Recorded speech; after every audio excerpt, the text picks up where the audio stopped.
Hello and welcome to the Hockey Gambling Podcast on the Sports Gambling Podcast Network. I'm your host, Ryan Gilbert, joined as always with my co-host, Joel Meyer. How are we doing tonight, Joel? Doing all right. It was kind of a very shitty, very sad Sunday for me with the NFL results. Sad weekend, too, with the two Saturday games also not going my way.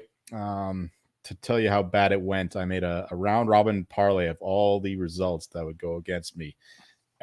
Six different games, and they all won. So I got the round-robin parlay, but that's not a good result because I had a lot more money in each one of those individual bets. Like, it was insane. Like, if you go back to like week 11, week 12, the Eagles were like minus 1,000, minus 1,500 to win the division. The Jaguars, same thing. And the Dolphins, the same thing. And they all fucking lost the division. I had money on all those division winners, and they all fucking lost. I know Talon had the Jaguars as well. He was upset too. Might have said a bad word about Trevor Lawrence, but that's neither here nor there.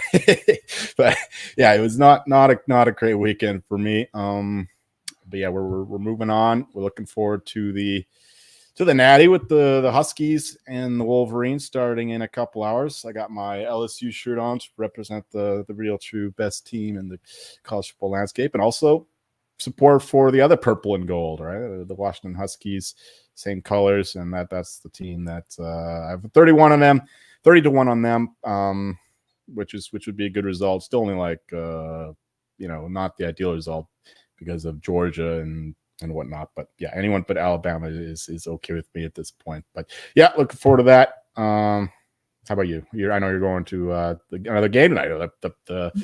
Not going tonight. No, going Wednesday. Wednesday. What are you doing tonight then? You said something about.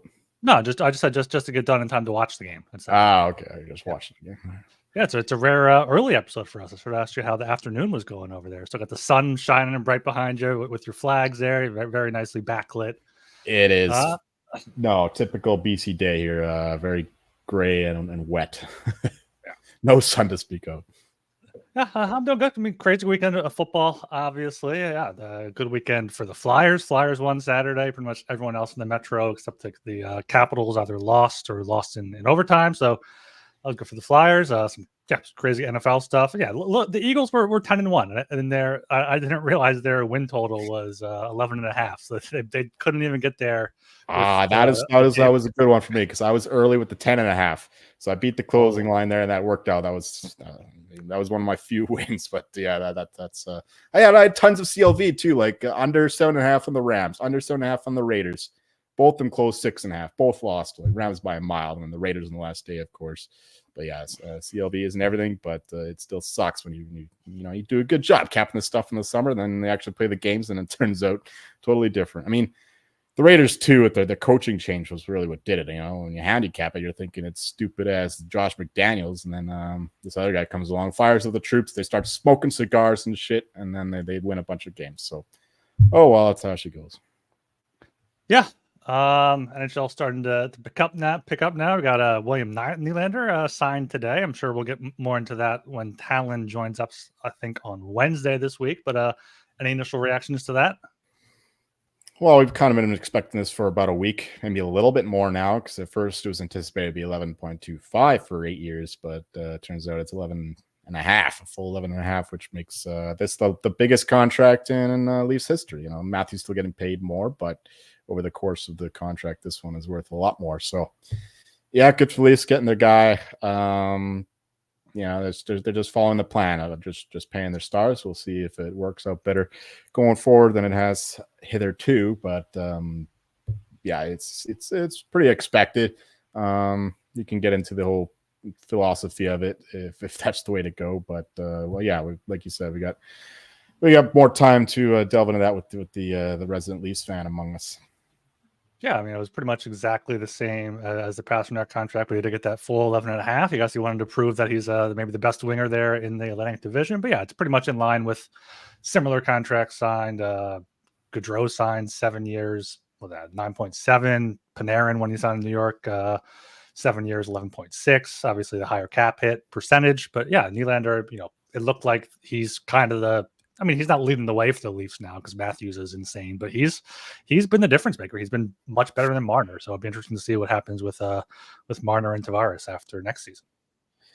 Yeah, actually, Dom Luszczyszyn did his contract codes or whatever, and he messages it out like it's pretty much exactly average. Like they didn't lose anything, they didn't gain anything in terms of he has all these different stipulations that go into. Yeah, that's how I feel about it. It's just perfectly normal. It's good for them to sign him and all that. They just have to continue working around their big money players. Yeah, well, like I said, we'll touch more on that later in the week when we got our resident Leaf fan Talon back hosting the show. For now, make sure you are subscribed to the Hockey Gambling Podcast wherever you listen to your podcast. If it's on Apple or Spotify, leave us a 5-star rating and review, and I'll read it here on the show. Make sure you're also subscribed on YouTube, going live there for every show now. So make sure you're subscribed, picking up the subscribers there. So we'd love to see it. Make sure you get in the Discord, sg.pn/Discord. People talking about all sorts of things in there, hockey, other sports, bets, whatnot. So make sure you get in there and follow us on Twitter at HockeySGPN. And the social media assistant producer doing a great job there, posting some clips and whatnot. So make sure you follow along on Twitter. All right. Anything else here before we're going to get just into this 10 game slate for Tuesday? No, I'm good. All right, then let's get into it here with the 7 o'clock time slot here. Kicking things off with those Toronto Maple Leafs hosting the San Jose Sharks. Game itself is in Toronto. We just saw this game. Maple Leafs are now minus 455 on the money line. Maple Leafs line is minus 166. Money line Sharks is plus 350. Sharks plus 1.5 is plus 140. Over under is at 6 with the over at minus 120 and under at plus 100 here. I'm on the Leafs puck line here. Minus 166 is a bit higher than what I got it. I think you can probably still find around minus 150 out there if you're watching live or listening early enough. But San Jose is going back to, how San Jose is supposed to be. They lost 10 in a row, if not more, just have the last 10 games here. 4-1 lost to Toronto at home. Toronto's been picking it up a bit here, swept the California road trip to get some mojo going here. Nylander's going to be buzzing here on Tuesday night, fresh off that new contract. And San Jose's lost 10 in a row. 9 of them have been by 2 goals. Only one by 1 goal was a 2-1 loss to Winnipeg. So like Toronto on the puck line here, maybe a Toronto race to 4, maybe a Toronto team total. But yeah, the Leafs here have not been too great at home this season, 9-7-2. Especially recently, they've lost their past few. So I think this is a good chance for them to show up in front of their home crowd here. Right. Yeah, like you said, we just saw this game. Leafs controlled that one. They controlled the whole California road trip. That game against the Kings in particular was probably the best game the Leafs played all season because they were actually working defensively, just maintaining control on both ends of the ice. And that's what you want to see from this team because they have the quality, the talent to beat most teams. And then they stood toe-to-toe with the Kings there. And then they followed it up with wins against the Sharks and the Ducks. I don't remember the order exactly, but yeah, the very, very quality road trip. But like I said in I think the previous show, where the Leafs were, it was a big point of contention. Them losing these games in California last year, and I think that they went into this trip thinking of that with the back of their mind, or in the front of their mind rather. But now coming back home, it's could be a different story. You're getting you have to pay a big price with the Leafs, and my general mentality is not to back the Leafs as huge favorites against these shitty teams, but when the difference between them is this vast, it's hard to back the dog here. You have to really count on the Leafs just having the worst performance. If anything, maybe the Sharks' first period would be a play. Just back the Leafs to come out slow after that road trip, and then you get up the dog price and the Sharks to catch the Leafs off guard, and then the Leafs do what they do. They come back from behind 2-3 goals, and it goes to overtime, like half the games this season. But no, I don't really love this at minus 455. You can find better prices elsewhere, and then what I did was I just tied the Leafs with the Oilers later on. Just the two worst teams in the league against two of the best, especially the Oilers. That's the way I would play it. That's why I did play it. Otherwise, the Sharks' first period would be the only look. And I did the Leafs were great defensively and all of that, but I'm still not buying them that way. And their goaltending was phenomenal with Martin Jones. What did I see here? He's now he's fourth in the league in the past 10 games in terms of goal save above expected. So yeah, he's doing what Ilya Samsonov could not. But that said, it's still a pretty bad defense. So I kind of lean to the over, but no real play there. Just Sharks first period and the Leafs parlays. What could go wrong? Yeah, you can get Sharks money line first period plus 205. So if it's a tie, you get money back. Sharks to score a goal in the first period is even money. That might be worth a look if you think that. But I did look up the race to 4 for the Leafs is minus 105, and the race to 5 is plus 135. So I think if you're looking to bet the Leafs team total, I would go that way to save some juice.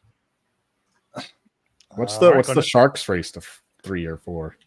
Sharks race to, let's see, Sharks race to 3 is plus 390. Sharks race to 4 is plus 700. See, I like that better than the Sharks money line, the plus 390, because I think they either come out strong and then maybe they win the game, or maybe it's more likely the Leafs come back. But I like plus 390 over plus 350 for I think a result that's likely to happen. Yeah, it's just tough because San Jose has had horrible issues scoring, but this is a classic Leafs letdown game. So yeah, that is a good look if you're looking for San Jose. All right, we are brought to you by DraftKings. DraftKings Sportsbook, an official sportsbook betting partner of the NFL playoffs, is bringing you an offer that will help make the playoffs electrifying. New customers can bet $5 on any game and get $200 instantly in bonus bets. Download the DraftKings Sportsbook app now and use code SGP. New customers can bet just $5 to get $200 instantly in bonus bets. Only on DraftKings Sportsbook with code SGP. The crown is yours. Gambling problem? Call 1-800-GAMBLER or visit www.1800gambler.net. In New York, call 877-8-HOPE-NY or text HOPE-NY 467-369. In Connecticut, help is available for problem gambling. Call 888-78-9777 or visit ccpg.org. Please pay responsibly. On behalf of Boot Hill Casino and Resort in Kansas, 21 plus age varies by jurisdiction. Void in Ontario. Bonus bets expire 168 hours after issuance. See dkng.com/football for eligibility and deposit restrictions, terms, and responsible gaming resources. And we're also brought to you by Game Time. Buying tickets to your favorite event should not be stressful. Game Time is the fast and easy way to buy tickets for all the sports, music, comedy, and theater near you. With killer deals on last-minute tickets and the best price guarantee, you can stop stressing over the tickets and start getting hyped for the fun you'll have. A Game Time app experience, of course, has those flash deals, last-minute tickets, easy to find and buy tickets, and they give you the image of the seat views. You know exactly what to expect when you arrive. Snag the tickets without the stress with Game Time. Perfect for the playoffs. Download the Game Time app, create an account, and use code CFBX for $20 off your first purchase. Terms apply. Again, create an account, redeem code CFBX for $20 off. Download Game Time today. Last minute tickets, lowest price guaranteed. All right, here moving down to the 7:00 time slot again. We have the Seattle Kraken at the Buffalo Sabres. Game itself is in Buffalo. Sabres are minus 115. Kraken are minus 105. Over under is at 6. Overpaying off minus 125. Under is at plus 105. What do you got, Mr. Meyer? Well, the Kraken are rolling 6 wins in a row now, and it's not just about the results either. They are 9th in terms of expected goals for percentage in the last 12 games for them. So yeah, they're playing much better, more like what we expect to start the year. And they got some guys back like Burakovsky saw playing again. They're getting some goals, which helps, and they're getting goaltending. I just mentioned the Martin Jones stat in the past month or so. Joey Decourt actually leads that goal save above expected stat. So he's on fire. They're getting the goaltending. They're getting some goals finally. So the Kraken, I think, are shifting to high gear. And yeah, I don't know exactly why they're the dogs in this matchup. I know Sabres are also playing a little better, a little bit more like we expected them to start the year again, but not to the extent that the Kraken are playing right now. And the Kraken actually have a chance to make the playoffs. The Sabres do not. So yeah, I quite like this Kraken here as the dog. small dog. But anyway, for the total though, once again, I'm kind of undecided with how well the Core's been playing, and the Kraken are playing better defensively, and they don't exactly blow teams out. So in that sense, you like the under, but then it's the Sabres game, and their offense is firing again. So it's probably a correlated. If you like the Sabres, maybe go with the over in a shootout. If you like the Kraken, go with the under. But I'm not playing the total. I just played the Kraken money line. Yeah, I'm right there with you. Kraken have now won, 6 in a row, 8 of their past 10. They've had points in all those games here. They're playing great defense and even better in net there with Joey Decord. Like you said, they got some injured players back, so that's good for them. Buffalo has a few questionable guys due to illness, which is only going to hurt them even more. They're also coming home from a 3-game road trip. Well, it was successful. Wins in Pittsburgh and Montreal to close it out, but the last time the Sabres came home from a 3-game road trip, they lost 9-4 to Columbus as pretty big favorites there. So don't like them really here in this spot too much, especially with the way Seattle's playing. I think Seattle should be favored. So I'm all over Seattle at -105. But I do like the under 6 at +105 here. I don't think Buffalo's going to be scoring too much. And Seattle hasn't really gone off for more than 3 goals in really any of the recent games. So I like Seattle the best, but I also do lean to the under 6 at +105. All right, going down to 7 o'clock again here. We have the Los Angeles Kings at the Tampa Bay Lightning. Game itself is in Tampa Bay. Lightning on the money line are -105. Kings are -115. Over-under is at 6. Overpaying off -125 with the under at +105 here. This is one of the few games on the slate I have nothing for. I can't convince myself either way. The Lightning haven't been playing great recently, but they're coming back home when they're 11-5-3. Kings have lost 5 in a row, but they've been playing well. They've been out shooting teams, just haven't been getting the puck luck here. So, there's narratives on both sides. I think this is a good litmus test for both the Kings and the Lightning. Whoever wins this game is going to be like, okay, they're out of the funk now. Maybe they can get something going. But whoever loses it, it's either going to be 6 in a row for the Kings, or the Lightning lost 5 of their past 7 if they lose this one. So it's going to be tough. I think the Lightning do have this starts a homestand for them, while the Kings are on the road in Florida and then Detroit after it. So I don't know if there's an angle there, but this is a game where, I'd either look to live bet or maybe just take the over, because both of these teams haven't been playing great defensively. But I have no bets for this one. Well, it's been all Kings money, which has turned them into the favorite here, and for good reason. The Kings, they lost the last 4 games, but they've been playing well. I think that they were, unlucky to win at least 3 of the 4, maybe even all 4 of the 4. They're just not getting the chances, or not getting the finishes, rather. They're getting plenty of chances, as the stats will tell you.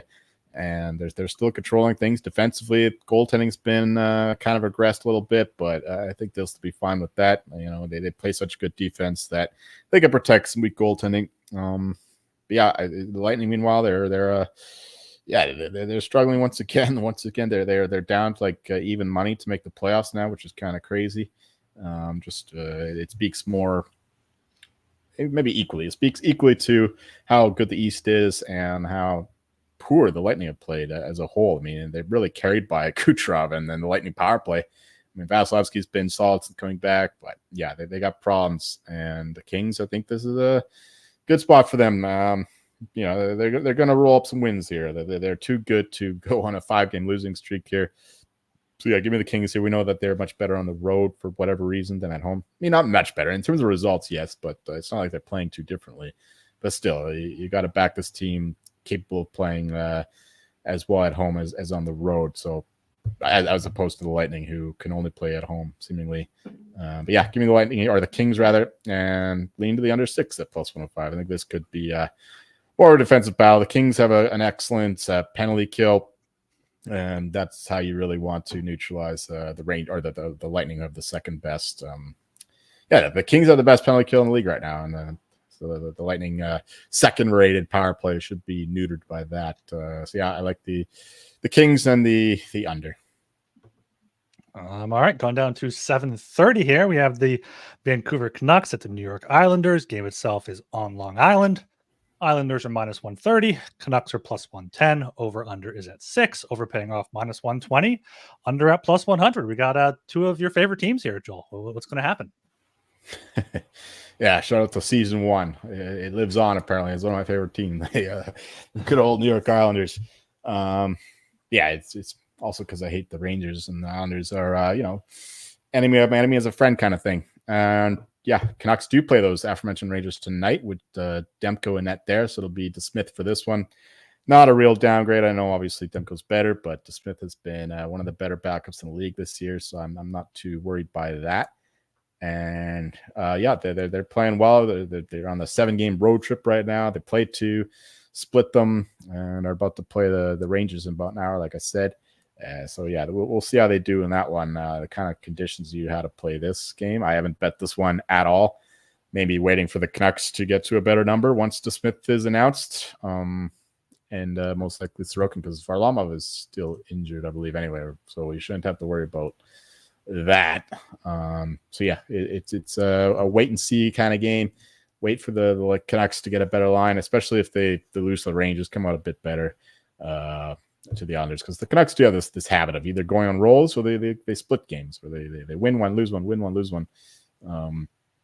So yeah, it's really dependent on tonight's game. But right now, leaning Canucks, waiting for a better number, and the total I think will probably go up to with the DeSmith announcement. And the Canucks, they're the highest scoring team in the league. I know they're one of the best defensive teams in the league too. But there's going to be goals in a Canucks game, generally speaking. So lean to the over, lean to the Canucks, but nothing much to say right now. Just one more thing: the lotto line is put back together in the last game against the Devils there with Brock Besser, JT Miller, Elias Pettersson back together, and that worked out really well. I mean, it's the Devils who don't have a defense now. RIP to Jonas Siegenthaler, the latest guy to go down, broken foot. Man, the Devils have had kind of like the year that the Avalanche had last year in terms of how many key guys have gone down through injury.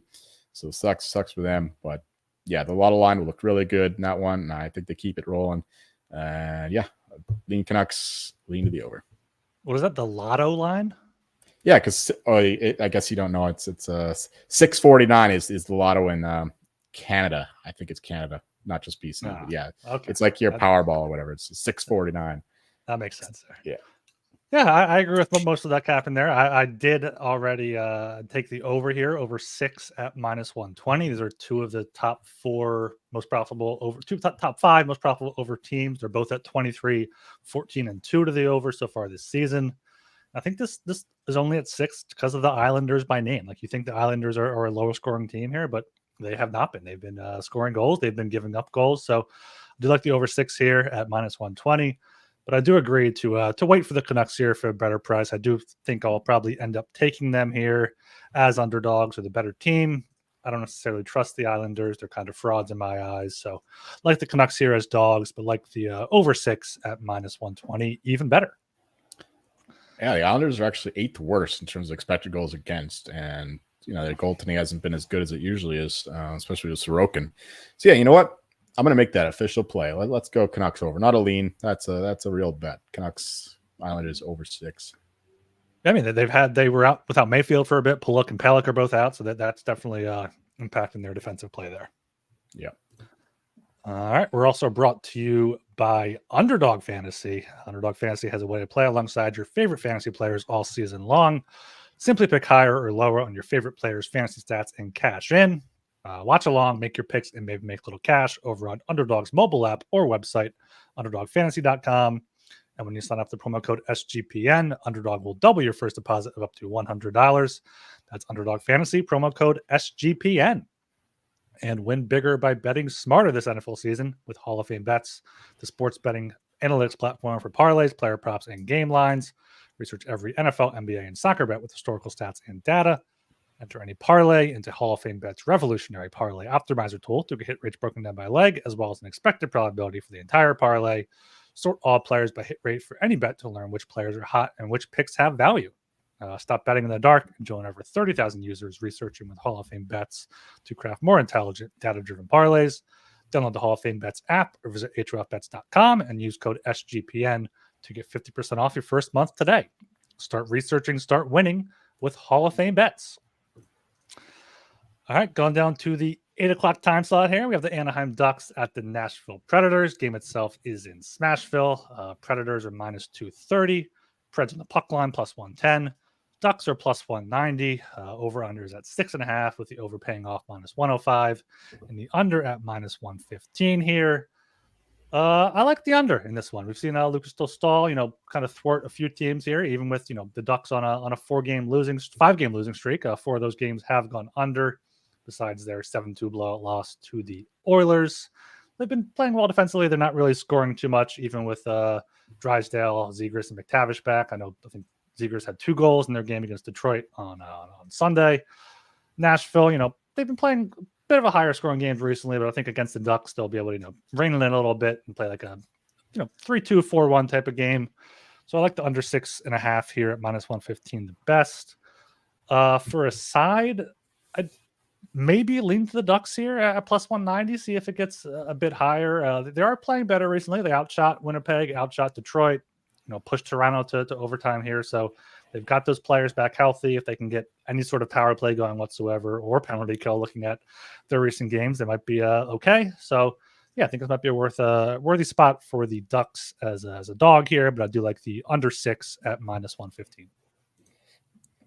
Under 6.5, which is 6.5, yes. You'd expect it to be 6 because I also like that under quite a bit. Preds offense has been a bit more chill lately, and the defensive game has been growing.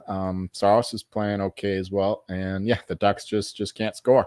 They are lacking finishers, and they're generating shots, but not too many chances, legit chances, scoring chances. It's not translating into wins, that's for sure. This team is as bad as any other team right now, the way they're playing, and then they're losing games.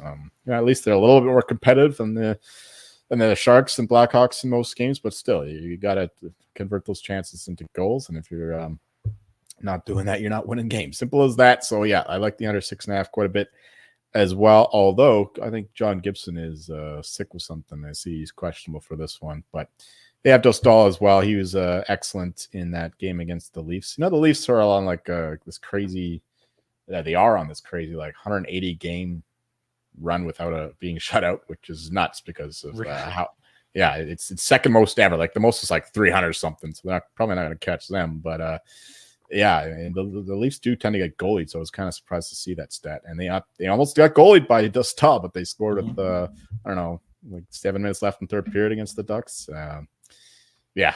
Ducks here are not too good. I like the Predators still to win this one at home in regulation. Just gonna keep fading these Ducks, who are just almost as bad as the Sharks and the Blackhawks, and they're not getting treated like that in the market. And same thing with the Predators, who I think are a really good team. So under 6.5, Predators in regulation. All right, going down to the 8 o'clock time slot again. We have the Columbus Blue Jackets at the Winnipeg Jets. Game itself is in Winnipeg. Jets are minus 260. Jets on the puck line are plus 100. Blue Jackets are plus 210. Over under at 6.5. Overpaying off plus 105, and the under at minus 125 here. Jets still 24-1 to win the cup. Joel, what do you think for this one? Yeah, that's a silly price. I'm not sure why it's not going down yet. We're almost halfway through the season, and this team has the most points in the NHL. I don't know what it'll take for them to get the respect they deserve, and they're doing it without the best goal scorer too. And Hellebuck has been playing like the best goalie for the past month and a half at least. And they're just not getting respected in terms of that mark. I mean, that's not exactly the best way to judge how a team gets respect. Because right now, minus 258, that's a little bit closer to what you'd expect from this team, but it's still not enough.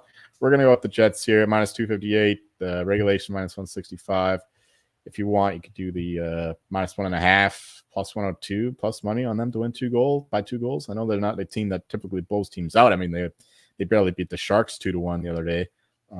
Still, Blue Jackets, they turn up random games. They catch teams off guard. Maybe that happens here because the Jets, a non-conference opponent, all that, coming off that California road trip as well, and Arizona too. So it was the full, at least 4 games they were on. So that's not ideal situationally, but Jets right now are rolling. Keep keep backing them to get the job done. Well coached team, disciplined.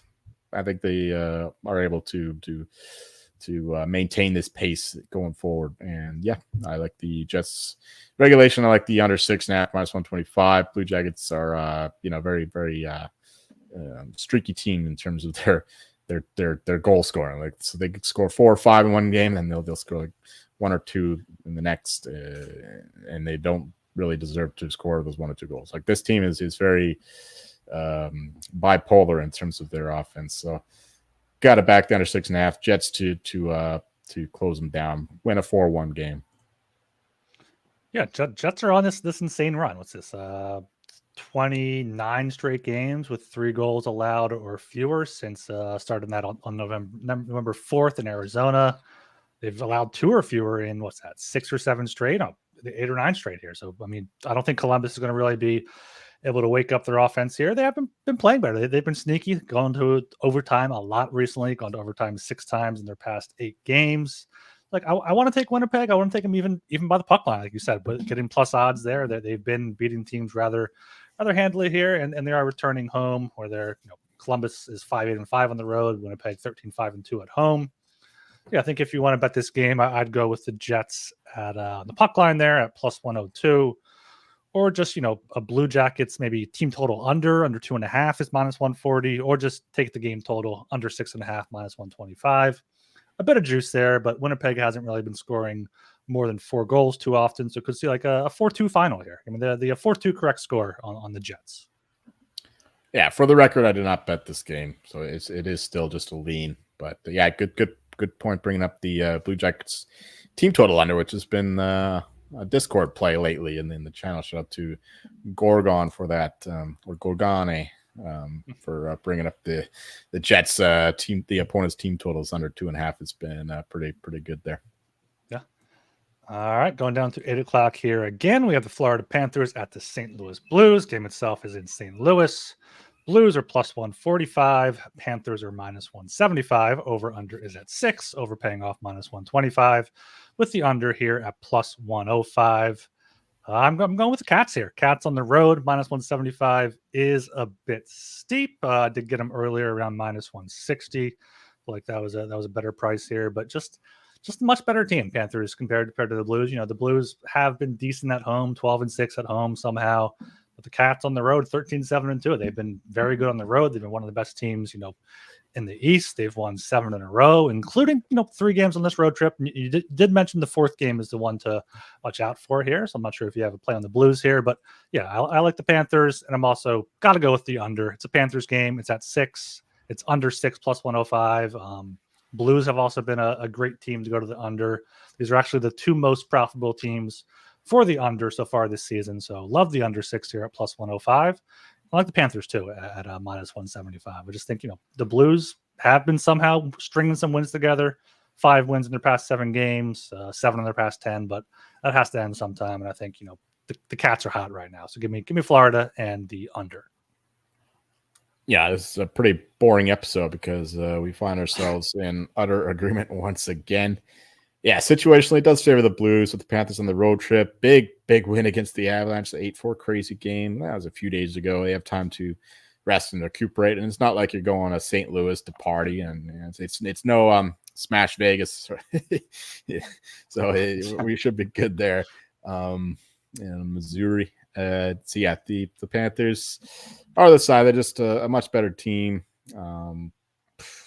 The Blues are, I don't know how they're winning games exactly. There's the usual bullshit, getting lucky, just crashing the net. Even though with a different coach, they're still doing the same stuff, and credit to them. If that's how they win games, it just doesn't really translate to stuff that you look at statistically for predictive measures, all that stuff. But right now, Panthers much better team. We keep them rolling, even at minus 175.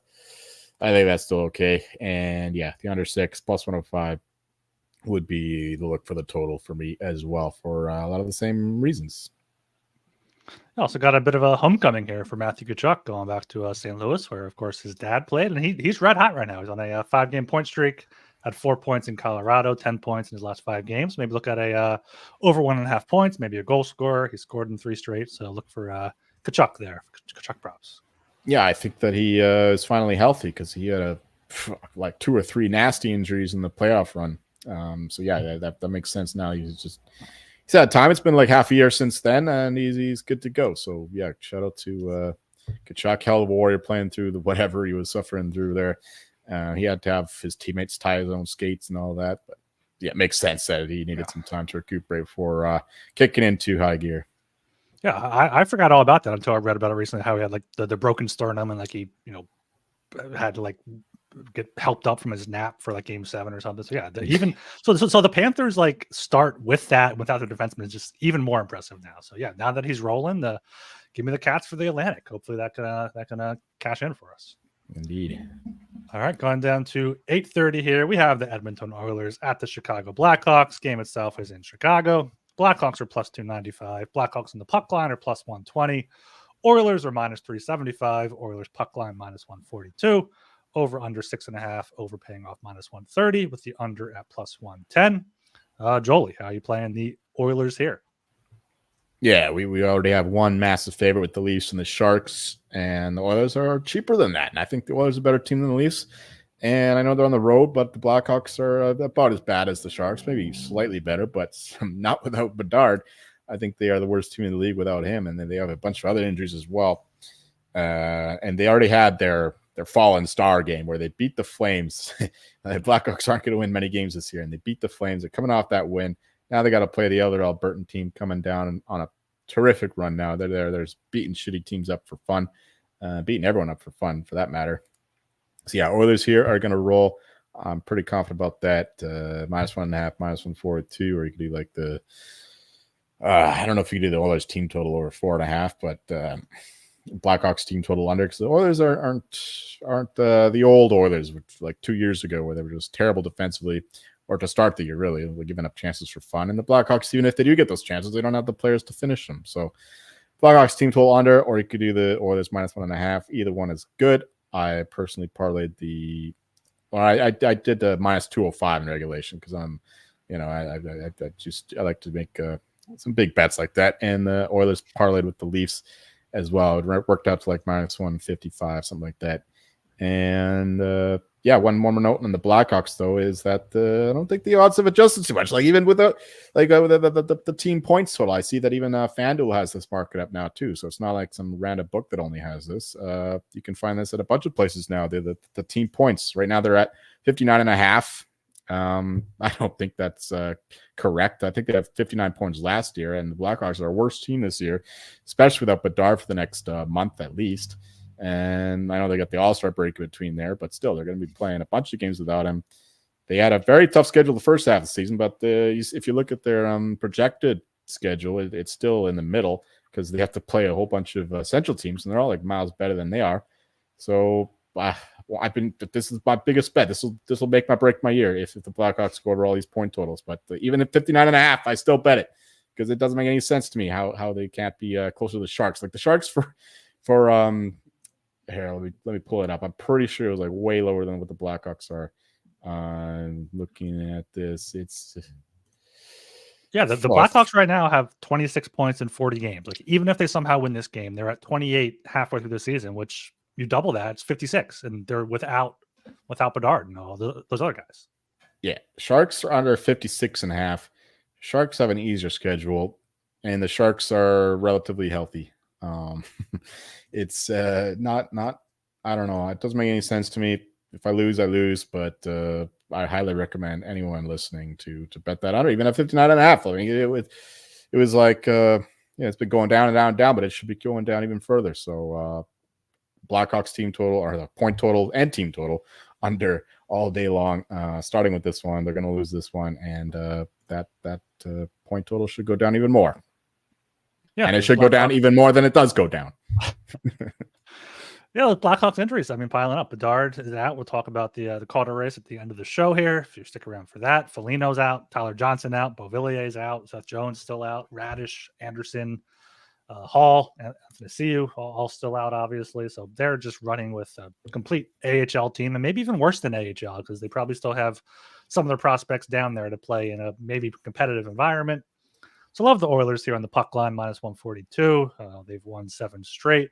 5 of them have been by at least 2 goals. Only 2 that weren't were 4-3 at the Rangers and 3-2 in a shootout at the Kings, which you can kind of excuse them for not winning there by 2. They were underdogs in both of those games. So when they're favored, they won by 2 recently. So yeah, give me the Oilers here, minus 142. Don't hate either of your plays with the Oilers, Leafs, or regulation. I think these are it's shocking the Oilers are less favorites than the Leafs are against the Sharks here. But I guess they're on the road. So yeah. Oilers here all day. All right, going down to 9 o'clock here. We have the Boston Bruins at the Arizona Coyotes. Game itself is in Arizona, the Shadow Realm. Coyotes are plus 136. The Bruins are minus 162. Over-under is at 6. Overpaying off plus 102 with the under at minus 122 here. It is a back-to-back for the Bruins. We got Swayman tonight in Colorado, so it will be Allmark tomorrow, I would imagine, unless there's any sort of injuries here. The Coyotes here have not been playing well recently. 3 straight losses at home, 4-1, 5-1, and 6-2. Against good teams. They were underdogs in all 3 games, so can't really complain about that too much. They were playing well before that, but if looking at the shot totals, got outshot 37-22, 31-27, and then finally 35-17. The most recent matchup against Winnipeg. Boston has somehow been putting some wins together. A big 7-3 win over Tampa after their loss against Pittsburgh. Won 5 of their past 6 now since the holiday break. So I want to take the Coyotes here, but I think the Bruins here are just too small of a favorite. Minus 162, might seem still a little bit steep for a team on a back-to-back, but they've been good on back-to-backs. I think this season they have 2 solid goalies, and I just don't really trust Arizona. They have had some injuries. Also, Jason Zucker is out with suspension. He's back on Thursday, so I like the Bees here on the road, minus 162. For a total, I guess I would lean to the under, but no strong lean there. Just a play on the Bees here at minus 162. We finally have a disagreement here. Money's been pouring in on the Coyotes, and for good reason. The Bruins in the back-to-back starting with the game against the Avalanche tonight. It's Swayman net, right? You said confirmed. Yep. I didn't actually. Yeah, Swayman tonight. Yeah. Allmark, who is the weaker goalie this year, will be in net for the Coyotes. And Bruins Avalanche is always a big game. It's the it's going to be a major letdown, win or lose for the Bruins going down to Arizona, play the Sully team. Remember that the Coyotes were one of the very few teams to beat the Bruins in regulation last year. I think they beat them twice, once in overtime in Boston, if I remember correctly. Don't quote me on that, but I know they beat them in Arizona in regulation because I bet the Bruins pretty heavily in that one. And I think that the Coyotes at least can take some confidence from that. And they're kind of a desperate team now. They're on the fringes of the playoffs. They still have a chance. They're still playing okay. If you actually look at the expected goals percentage, the Bruins are 10th worst and the Coyotes are 8th worst. So they're not spread out far apart. The Bruins have been bailed out by some, Pasternak doing his thing and Swayman being the best goalie in the league for most of the year. So, I think the Coyotes here going against Allmark, going against the Bruins after playing the Avalanche. I think it's a good spot to back the dog. I know the price is you're paying a little bit of a price at only plus 136, but I still think that the situation warrants it. So give me the Coyotes and give me the over. We don't know if it's Vejmelka or it's Ingram is confirmed according to. All right, even better. I like the Coyotes even more, but I don't like the over as much then because this guy can put on a show. Let's just say that. Yeah. All right. Going down to the final game on the docket, 9 o'clock here. No 10 o'clock games, which is pretty interesting. We got the Ottawa Senators at the Calgary Flames. Game itself is in Calgary. Flames are minus 142. Senators are plus 120. Over under at 6.5. Overpaying off minus 130 with the under at plus 110. Close us out here, Julie. Yeah, we got spoiled, or I got spoiled with all the late games in the past week because everybody was going through California and Seattle, and Vancouver goes on the road trip now. Senators, Flames. Senators are in big trouble, I think. I mean, we know Jacques Martin is more of like a systems guy, so it takes a while for him to get his team together, and they look totally lost out there. It's going to take a lot of time to get these guys playing the way that he wants them to play. And until that happens, it's hard to back them. I know they still have a lot more skill. They should be higher in the standings than what they are. They're too good to be this bad. so to speak. But yeah, it's I can't back them right now. Flames coming off of that bad loss to the Blackhawks. Blackhawks. I heard someone say something like they probably had like $13 million spent on all forwards. that's how rough that team was that beat the Flames. That's kind of embarrassing for Calgary. Now coming back home after that road trip, Senators, they played okay against the Oilers. They were dominated, but not to the extent that you'd expect the Oilers to dominate them. But yeah, Anton Forsberg has been playing better than Korpisalo lately. But I like I can't pick a side. I'll just go with the over 6.5, -130. I know Markstrom has been on fire since coming back from his injury. He's I think I saw third in terms of expected goals saved above expected, whatever, you know what I'm saying. But yeah, I still like the over. Senators, just how they play. They don't have any defense. That hasn't changed since Jacques Martin took over. And again, some goaltending, I guess, for Anton Forsberg, but I think it might be Korpisalo in this one. So yeah, just could be the overs. Back the Senators to score goals, let them in. That's how you play Sens games typically. And yeah, I was going to say something else. Oh yeah, it sounds like Noah Hannafin might actually stay in Calgary. That's what I'm hearing in terms of they're still working on his contract, but Elias Lindholm is likely to be traded still. So that's your Flames update. Yeah, for a Senators update, Friedman reported over the weekend that they're looking to trade for some real professionals to add to their locker room. So that shows you how well things are going. Town is right, no culture up there in Ottawa.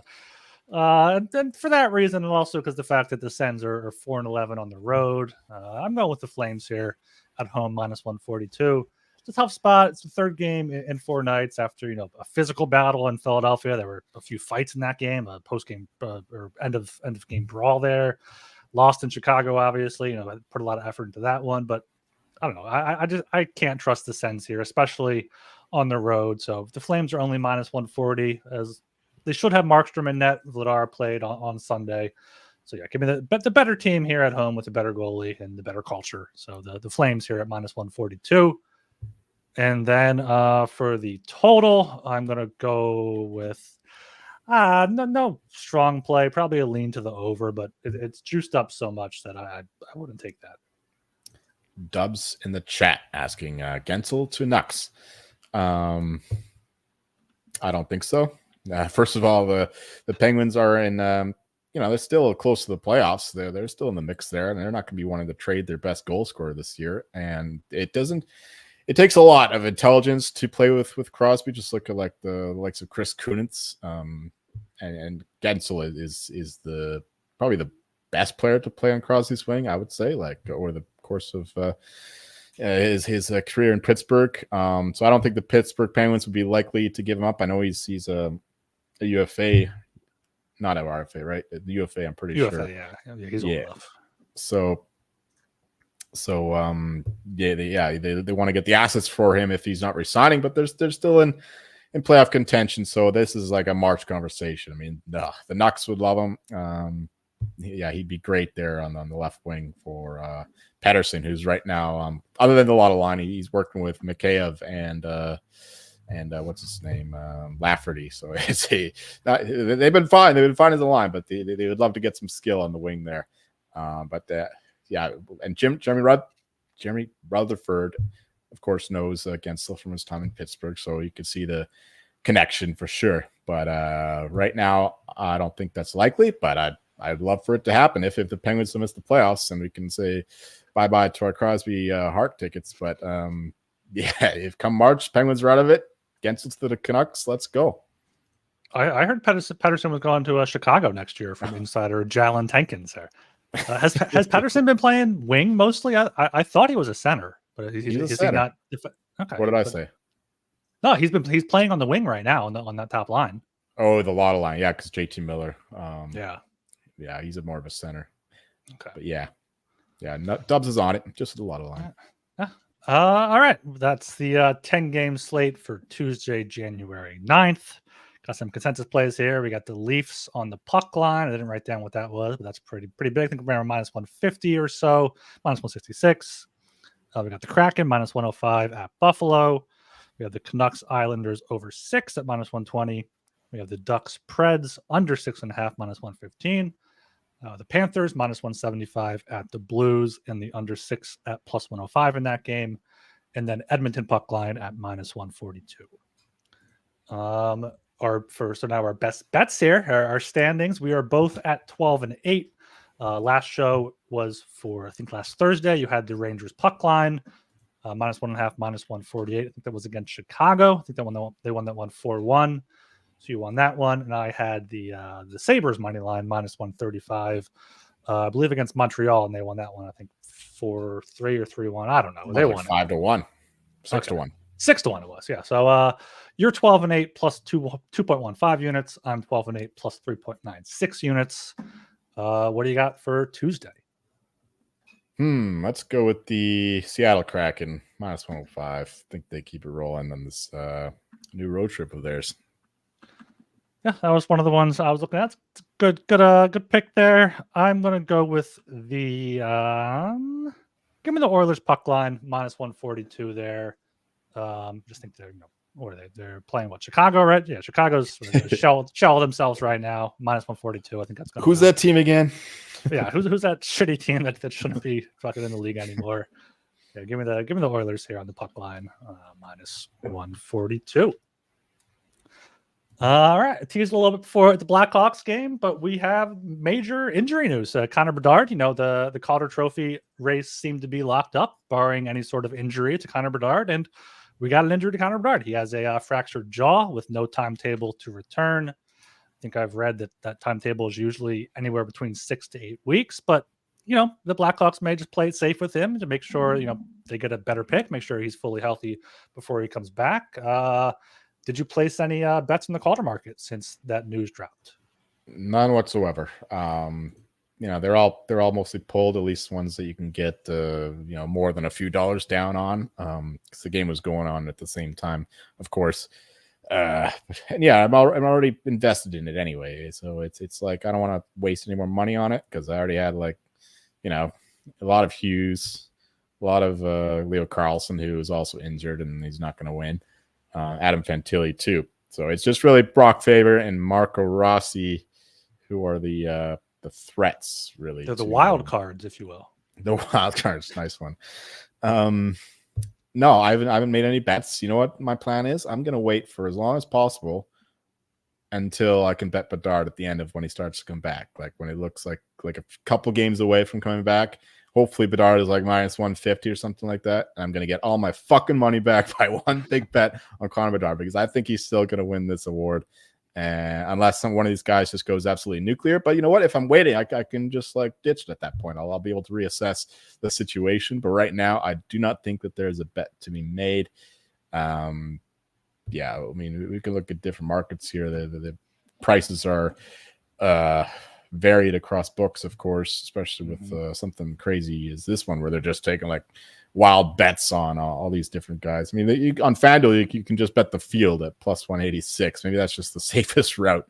But no, not for me. I'm just going to wait it out, see what's going on, see who wants to, play some hockey, catch up in the scoring race. I know Luke Hughes is actually in a great position, though, because now that Siegenthaler's out, Dougie Hamilton's still going out for a while, and he's going to be playing all these minutes along with Simone Nemec and Brendan Smith and Luke Ball. It's not exactly the best decor, so Luke Hughes is going to get more and more of a workload. So I think Luke Hughes is the best look right now, but I already have enough of him, and I wouldn't even recommend adding more necessarily. I'm just saying, I think that if anyone to threaten Bedard, I think Luke Hughes is still the likeliest candidate. I mean, Brock Faber is getting all the love from the nerds, and they do have a bit of a voice. He's playing almost 30 minutes a game, and he's having a ridiculous season. But I don't know if they have if he's going to have the points, whatever, to really threaten the flashiness of a Luke Hughes or Connor Bedard and Marco Rossi. Yeah, he's all right, but I think Brock Faber is the better chance for the Wild. Yeah, I don't think Faber's going to win. I don't think he's going to have the points. He might be playing great two-way hockey or whatever, but the Wild aren't a good team. They're not in a big market. I don't really think he has a chance. Yeah, like you said, looking at the points, I mean, Bedard still has a 9-point cushion over Rossi and Fantilli. Both have 24 behind them. Luke Hughes is 23. I think Luke Hughes, is the next best bet or the next best chance to win it. But the market reflects that with 4-1, 5-1 out there. DraftKings does have Rossi at 17-1, which I don't hate. He's picking up recently. He's playing big minutes for the Wild because he has to with their injuries there. But like I said with Faber, I don't know if he's going to have enough. Fantilli, I don't think is going to put up enough points. His plus minus, if people look at that, is horrible because he plays in Columbus. So yeah, I think Bedard is waiting for Bedard is a good look. Well, after the news broke, like the next day, DraftKings had him back up, I think at minus 150.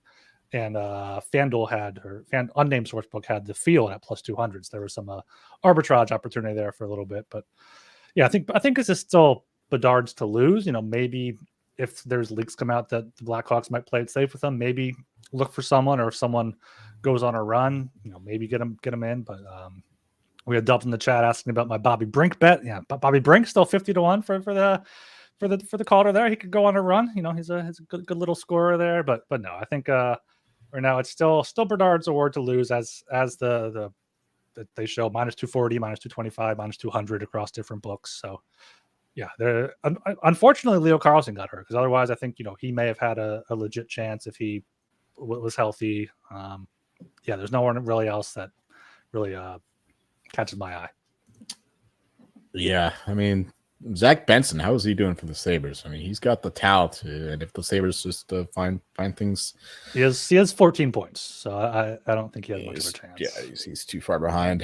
I don't think anyone really else has a legitimate shot, and it's nothing I'm seeing that's worth betting. Joseph Wall is still on the shelf.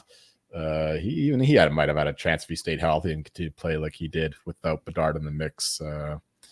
But yeah, it's looking pretty bleak right now. Just tune back in a month or so when Bedard is hopefully like minus 125, and we can just hammer that shit. Because even reading in the news today, like, oh, what if he misses? What if he gets past in the scoring race? People are still saying that no, like this guy, if he stayed healthy, you would have had this many points, blah, blah, blah, blah. So I think that's going to be the narrative. But everyone wants to vote for Bedard. They recognize him as the next Connor McDavid. So it's still Bedard's award to lose, and the odds kind of reflect that, but it's getting a little bit more bettable, and hopefully it continues to get more and more bettable the longer he's out. And hopefully we get like guys like Fantilli and Luke Hughes to really threaten him so he can actually make my money back. Yeah, and one more award market note. The Aiden Hill is supposed to come back this week to start. He is 13-1 for the Vezina. He's fallen down a bit, but I don't know. He might be worth a look if you haven't bet Hill yet and think he has a chance. I think that's worth a look. Hellebuck is way down as the favorite now, plus 275 though. For good reason. Only note on that is once again these markets make no sense. It's like Aiden Hill's out for a month. The odds are still the same. He's coming back in 2 days. Oh, he's now 13-1. What kind of sense does that make? I don't recommend that right now, because sometimes these goalies coming back from injury take a while to get back up to speed. And I just hope he makes a contest with Hellebuck. And that's the one blemish on all our Jet stuff is that Color Hellebuck is probably going to win the Vezina because of how well they're playing.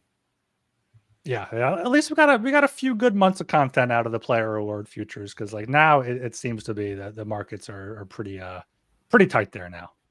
Well, Vezina still is up for grabs. Like the way the season's going, like one goal is super hot for a month and then he cools down. So there could be a lot of movement left in the Vezina, but for sure. Like it's better than last year. Last year was things were decided by definitely by this point, right? For most of them. I mean, that's right. I'm just saying, like the Vezina, like there's no appealing bets right now. Like unless you think like Saros. No, I agree with that. 20-1. Like we're in wait and see mode.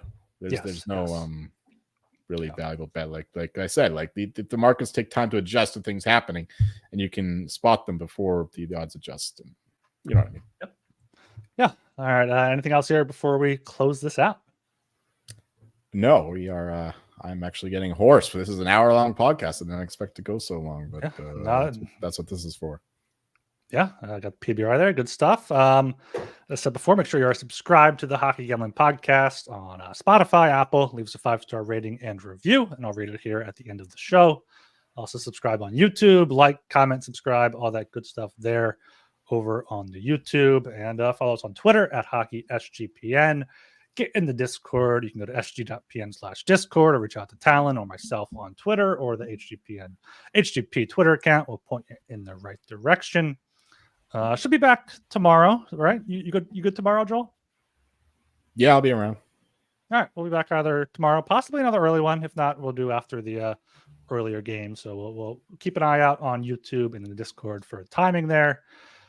But yeah, I am Ryan Gilbert. You can follow me on Twitter at rgilbertsop. I'm Joel Martin. You'll once again find barking like a dog, I guess. Woo, woo, woo. Let's go Washington Huskies. Fuck Seattle, though. See ya.